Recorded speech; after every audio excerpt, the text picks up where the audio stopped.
ماہ رجب المرجب کے یقیناً بڑے ہی فضائل ہیں۔ محبوب کریم صلی اللہ علیہ وسلم کی حدیث مبارکہ ہے، کریم صلی اللہ علیہ وسلم نے ارشاد فرمایا،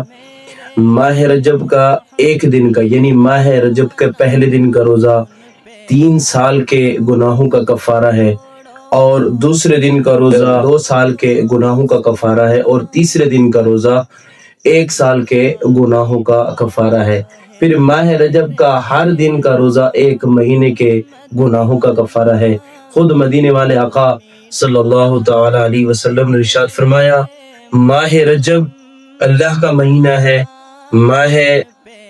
شعبان میرا مہینہ ہے، اور ماہ رمضان میری امت کا مہینہ ہے۔ ماہ رجب المرجب کے اندر یعنی اس کے پہلے 3 دن کے روزے کے فضائل جس طرح میں نے آپ کو ذکر کیے، اس طرح ہر دن کا جو روزہ کا فضائل ہیں وہ بھی میں نے آپ کو ذکر کیے ہیں۔ یقیناً اس ماہ مبارکہ کے اندر ہمیں چاہیے کہ ہم اپنے رب عز و جل کی عبادت اور اس کی ریاضت کریں، اور ساتھ ہی ساتھ میں ماہ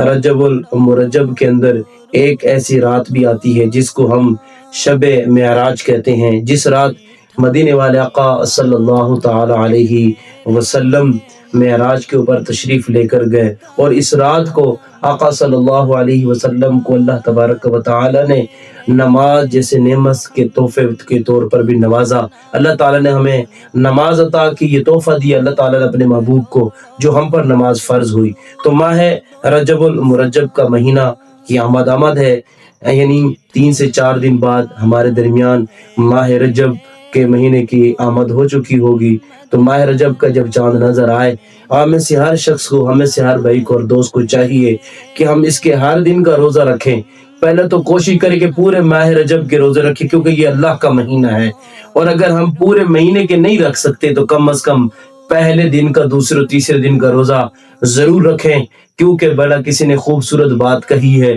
فرمایا کہ کبھی کسی گناہ کو چھوٹا سمجھ کے کرے نہیں، اور کسی عبادت کو چھوٹا سمجھ کے ترک نہ کریں۔ یعنی عبادت کو کبھی اس وجہ سے نہ چھوڑ دیں کہ یہ چھوٹی عبادت ہے، اور گناہ کو اس وجہ سے نہ کر یہ چھوٹا گناہ ہے، یعنی چھوٹے گناہ کو بھی ترک کرنا ہے اور چھوٹی عبادت کو بھی کرنا ہے۔ تو یہ ماہ رجب کے مہینے کے یہ جو روزے ہیں یہ ہمیں رکھنے چاہیے، اس لیے کہ یہ نفلی عبادت ہے، اور خود کریم صلی اللہ علیہ وسلم نے ارشاد فرمایا، بندہ فرائض و واجبات کے ساتھ ساتھ نفل عبادات کی یعنی نفل عبادات کی پابندی کرتا ہے، یہاں تک کہ پھر بندہ نفل عبادات کر کر کے اپنے رب عز و جل کا قرب پا لیتا ہے۔ تو یہ ہمارے لیے قرب پانے کا،